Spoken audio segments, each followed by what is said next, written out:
இந்த பரிகாரங்கள் நிறைய கேட்பாங்க நம்மளுடைய கிளைண்ட்டு. எனக்கு வந்து பரிகாரத்தின் மேலே அவ்வளவு நாட்டம் இல்லை. இருக்கிறத சொல்லிவிடுமாலும் என்ன தசை புத்திங்க இருந்தாலும் கரெக்டாக இருந்துங்க அப்படின்னு தான் சொல்லுவேன். ஆனால் ஐயாவுடைய யூடியூப் சேனல் நான் பார்ப்பேன். பார்க்கும்போது பரிகாரங்கள் ரொம்ப எளிமையாக இருக்குது. ஒரு 5 ரூபா 2 ரூபா 3 ரூபா செலவெல்லாம் இருக்குது. இதெல்லாம் நிறையா நம்ம யூடியூப் சேனல் வள்ளுவர் வாக்கு இதெல்லாம் நான் பார்த்துருக்குறேன். இவர் என்னைக்காவது ஒரு நாள் நம்ம சந்திக்கணும், அவர்கிட்ட ஒரு ஆசி வாங்கணும், அவருடைய பேச்சை கேட்கணும், நேரடியாக நம்ம கேட்கணும். அதன் மூலமாக நம்மளுடைய கிளைண்ட்டுக்கு ஏதோ 1 2 சொல்லலாமே அப்படின்னு நினச்சிட்டே இருந்தேன். ஆனால் எனக்கு கால் ஃப்ராக்சர் ஆனதுனால கடந்த வகுப்பில் என்னால் கலந்துக்க முடியல. கரெக்டாக சாரோட வகுப்பு வந்துச்சு, எனக்கு கால் சரியாச்சு, நடந்து அப்படியே வந்துட்டேன்.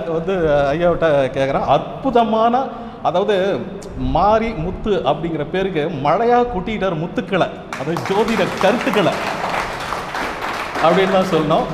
ஐயா இன்னும் மேலும் மேலும் ஐயா இன்னொருத்தர் சொன்ன மாதிரி 1330 குறள் இருக்குது. அந்த குறளையும் ஜோதிட ரீதியாக வள்ளுவர் வாக்கு சொன்னார்.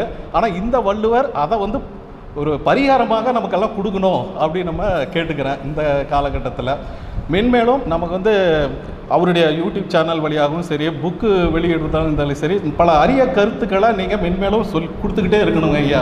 அதுதான் எங்களை ஜோதிட மாணவர்களுக்கும் சரி, தொழில்முறை ஜோதிடர்களுக்கும் சரி, அது நல்ல ஒரு வரப்பிரசாதமாக இருக்கும் அப்படின்னு சொல்லிட்டு கேட்டுக்கிறேன். அனைவரும் வணக்கம். ரொம்ப சந்தோஷம், ரொம்ப சந்தோஷம். நல்லா இருக்குங்க ஐயா. ஒரு 1330 குறளில் திருக்குறள் எழுதினார். என்னுடைய இனத்தில் ஒரு திருவள்ளுவர் எழுதினார். நானும் என்னுடைய வாழ்க்கையில் 1330 பரிகாரம் எழுதி உங்களுக்கெல்லாம் சமர்ப்பணம் பண்ணிடுவோன்னு எனக்கு ஒரு ஆசை இருக்குதுங்க ஐயா. அது கூடி சீக்கிரம் நடக்கணும்னு ஒரு பிரார்த்தனை வைங்க. சீக்கிரமாக உங்கள் கைக்கு வந்துடும். ஏன்னா பிஸி ஷெடியூல்லையே போகிறோம். என்னங்க ஐயா? இல்லை, அது எத்தனையோ இருக்குது. உட்காந்தே எழுதலாம். அது உட்காந்து எழுதி டைப் அடித்து புக் அடித்து உங்களுக்கு எல்லாத்துக்கும் ஒன்று வீட்டில் இருந்தால் 27 நட்சத்திரத்துக்கும் இழந்த பழ மரம் வீட்டில் இருக்கிறது வரைக்கும் சொல்லிட்டா போதுமில்ல உங்களுக்கு. அதெல்லாம் பார்த்துட்டு இருக்கிறேங்க. எந்த மண்டபத்தில் கல்யாணம் பண்ணீங்க, எந்த பஸ்ஸு ஏறி போனீங்க, அது எத்தனை நம்பர் வண்டியாக இருக்கும், வீடு கட்டின பொண்ணோட டோர் நம்பர் என்ன, இது வரைக்கும் இந்த ஜோசியத்தில் கொண்டு வரலாம். எல்லாமே கணக்கு தான், அனுபவம் தான். அப்போ இது எல்லாம் கொண்டு ஒரு புக்காக வடித்து வச்சுட்டா நாளைக்கு ஜாதகம் பார்க்க வரும்போது அவங்க எந்த பக்கம் கேட்குறாங்களோ அந்த பக்கத்தை எடுத்து நீங்கள் வாசித்து சொல்லிட்டு போயிட்டே இருக்கலாமல்ல.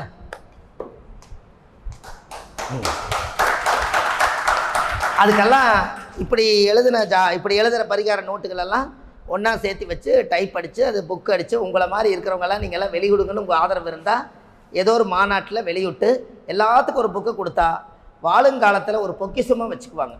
கரெக்டுங்களா? அது ஏன் 1330 குறள் 330 பரிகாரம் எழுதுறேன்னு சொல்கிறேன்னு சொல்லுங்கள். 1330 குறள் திருக்குறள் வள்ளுவர் எழுதினார். நம்ம திருவள்ளுவர் குலத்தில் பிறந்ததுனால அவர் சாடையில் அவர் உலக மக்களுக்காக எழுதினார். நம்ம ஜாதக மக்களுக்காக எழுதுகிறோம். அது எழுதணும்னு ஒரு ஆசை. நம்ம காலத்தில் அதை செஞ்சு வச்சிடணும். ஒரு புக்கு எழுதினாலும் பரவாயில்ல.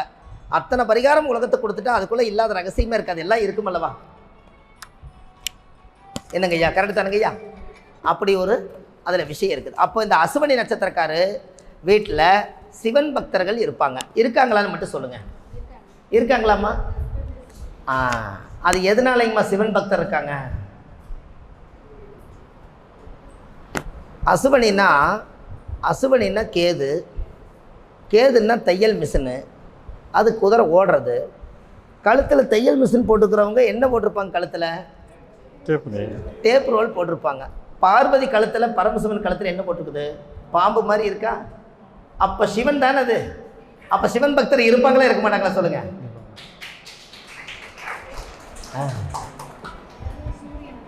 அங்கே சூரிய உச்சம். அப்போ இதெல்லாமே சிவன் பக்தர் தான் இருக்காங்க அப்படிங்கிற ஒரு விஷயத்த அந்த அசுவனி சொல்ல வருதா? சரி, உங்களுக்கு எல்லாத்துக்கும் ஒரே பரிகாரம் சொல்லிடுறேன். அசுவனிக்கு ஒரு பரிகாரம். அசுவனியுடைய வாகனம் என்னங்கம்மா? என்னைக்காவது ஒரு நாள் குதிரையை நீங்கள் முழுசாக குளிக்க வச்சுட்டீங்கன்னா அன்னையிலேருந்து உங்களுக்கு அசுவனி சூப்பராக வேலை செய்யும். ஆனால் குளிக்க வைக்கணும். அது நினச்சி பார்க்கும். எங்கிட்டருந்து எல்லா உதவியும் வாங்கிக்கிறீங்களே, என் மேலையும் கூட ஏறி உட்காந்து சவாரி பண்ணுறீங்களே, என்னை ஒரு நாள் என்னை மதித்து என்னோட அழுக்கை சுத்தப்படுத்தினா உனக்கு நான் எல்லாமே தாரேன்னு அந்த காலத்திலேயே அசுமணி வந்து அந்த காலத்தில் தைலம் பண்ணிக்கு பசுமாடை எப்படி குளிக்க வைக்கிறாங்களோ அதுபோல் வருஷத்தில் ஒரு நாள் ஆகுது அசுமணி நட்சத்திரம் பிறந்துக்கிறவங்க 4 பக்கெட் தண்ணியாவது எடுத்து குதிரைக்கு தண்ணி ஊற்றி விட்டால் அந்த தோஷம் அதோட நிவர்த்தி ஆயிடும்.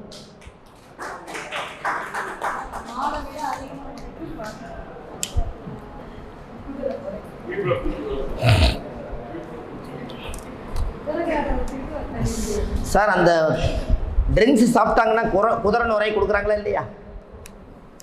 ட்ரிங்க்ஸை சாப்பிட்டாங்கன்னா ட்ரிங்க்ஸை நிப்பாட்டுறக்கே குதிரை நுரை இருக்குதில்லைங்க. 1 கிலோமீட்டர் 2 கிலோமீட்டர் ஓடிட்டு ஓடியாந்து வந்து அந்த குதிரை நுரையை வந்து ட்ரிங்க்ஸில் கலக்கி கொடுத்தாங்கன்னா தண்ணி ஓடுறது அந்த ஆள்கால் உள்ளே போகாது, வாமிட் ஆயிரு. அதனால் தப்பிச்சுக்குவாங்கன்னு அது அவ்வளோ வேலை செய்யும். உங்களுக்கு தண்ணி போடாமல் இருக்கிறதுக்கு ஒரு பரிகாரம் வேணுங்களா?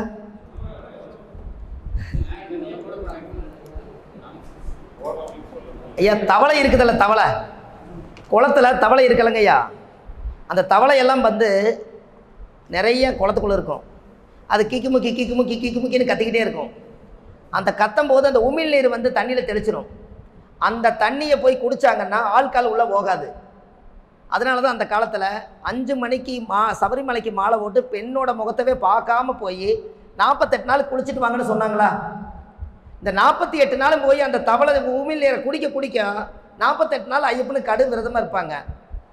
போயிட்டு வந்தோடனே குடிச்சு பார்ப்பாங்க, வாமிட் ஆயிரு. இனிமேல் அந்த கிரகத்தை தொடவே வேண்டாம்னு விட்டுருவாங்க. கடைசியில் ஐயப்பன் காப்பாற்றிட்டாரு. இங்கே உமிழ் நீர் தான் காப்பாற்றிருச்சு. 48 நாள் குடிச்சதுனால அந்த ஆள்கால் உள்ளே போகாது. மனுஷன் அன்னையிலேருந்து குடும்பத்துக்கு காசு வந்து சேரும். இது அந்த காலத்தில் மறைமுகமாக எப்படி சொல்லி வச்சாங்க? குளத்தில் போய் 5 மணிக்கு தண்ணி கலங்காதுக்கு முன்னாடி பெண்ணோட வாடையே படாமல் போய் குளிச்சுட்டு வாங்கன்னு சொல்லும்போது எல்லா தவளைகளும் கத்துன அந்த உமிழ் நீர் போய் மேலால் பெட்ரோல் ஊற்றி விட்ட மாதிரி இருக்கும். இவங்க இருட்டுக்குள்ளே போய் தெரியாமல் 3 கை குடிச்சிட்டு வருவாங்க. இப்படியே 48 நாள் குடிப்பாங்க. இந்த 48 நாளும் குடித்த அந்த உமிழ் நீருடைய எஃபெக்ட்டு ஆள்காலுக்கு அது சப்போர்ட் பண்ணாது. எப்படி இப்போ நீங்கள் நிறுத்தணுன்னா நான் இப்படி குளத்துக்கு போகிறதுன்னு உங்களுக்கு ஒரு பிரச்சனை இருக்கும். அதுக்கு ஒரு பரிகாரம் சொல்கிறேன். தொட்டியில் தவளை கொண்டு விட்டீங்கன்னா அந்த உமிழ் ஊரை தொட்டிக்குள்ளே வந்துடுமா? தொட்டி தண்ணி எடுத்து 3 வாய் தண்ணி குடிச்சிட்டு நீங்கள் குளிங்க. உங்கள் குடும்பத்துலேயுமே ட்ரிங்க்ஸ் சாப்பிட்ற நின்று போயிடும். எனக்கு ஐயா ஐயோ தொட்டி இருக்குது, ஒரு 4 தவளை விட்டால் உமிழ் நீர் வந்துடும். 48 நாள் அது பாட்டுக்கு இருக்கும். சார் அந்த காலத்தில் சத்தியத்துக்கு கட்டுப்பட்ட தவளையை அடித்து கொண்டீங்கன்னா அன்றைக்கி வீட்டுக்குள்ளே சட்டி திறந்து பாருங்கள், சாப்பாடு நஞ்சு போயிடும். புரியலிங்கம்மா? லேடிஸ் வந்து கேட்குறாங்க ஐயா. அதை இதை சொல்லுங்க. தொட்டியில் தவளை விட்டு உமிழ் நீர் தானே. அதாவது அதனால் நான் என்னங்கிறேன்னா அந்த தொட்டியில் அந்த தவளையோட உமிழ் நீர் தாங்க ஐயா அதோட மூலாதானம். அதை செஞ்சாகலாம் அவங்களுக்கு ட்ரிங்க்ஸ் சப்போர்ட் பண்ணாது. நாம் ஒரு 4-5 பேர்த்துக்கு நான் சொல்லியிருக்கேன். அவங்க எல்லாருமே அப்படியே ஸ்லோவாயிட்டாங்க. ஆனால் ஐயப்பன் மேலே கொண்டு போய் நீங்கள் அதை வச்சா தான் இல்லையா, ஐயப்பன் மேலே கொண்டு போய் வச்சா தான் பயம் இருக்கும். அதனால் என்ன பண்ணாங்க, பெண்கள் வந்து பயப்படுறதுக்கு காரணமே ஐயப்பனுக்கு கடும் பக்தி. அதனால் நாமளும் தீட்டுப்படக்கூடாது, குழந்தை பிறந்த வீடு, வயசுக்கு வந்த வீடு, இறந்த வீடு எதுக்கும் போகக்கூடாது அப்படின்னு சொல்லிட்டு அவங்க என்ன பண்ணிட்டாங்க, அழுங்காமல் இந்த உமிழ் நீரை கொடுத்தாங்க.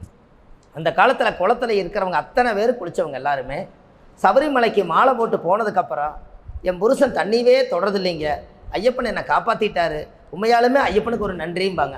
அதுவே சரின்னு சொல்லிட்டு கம்முன்னு ஒதுங்கிக்கணும். ஐயப்பனும் காப்பாற்றினாரு, இந்த சயின்டிஃபிக்காக இருக்கிற உமிழ் நீரும் காப்பாற்றிருக்குது. எப்படி